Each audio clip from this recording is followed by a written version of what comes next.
I was born in 1960, July 22nd, in Kaloleni, Nairobi. I grew up knowing I was Luo. I didn't know I was not Luo. When I turned 21, the person I knew was my father died. A year later, my mom disclosed to me that the person who died was not my father. That was an adopted father.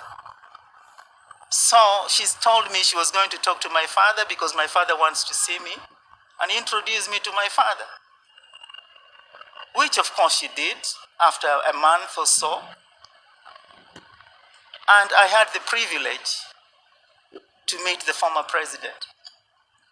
I must state here that the former president was a very common person to me.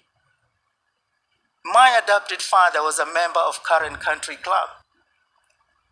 The late president was a member of the Karen Country Club.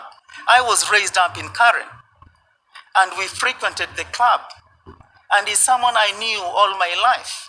And so when the time came for me to meet with him, even when he walked into the Amboseli Grill foyer, little did I know that he was the one who was my father, because he's someone I'd always known as I was growing up.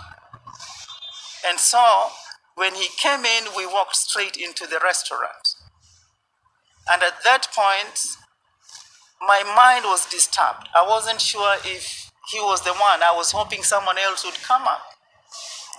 But eventually, after the orders were placed, my mother broke the news and says, "Okay, Jack, I told you, I discussed this with you, and here we are, we need to start."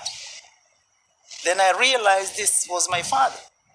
And indeed, she said, "Jack, as I told you, that was not your father. That was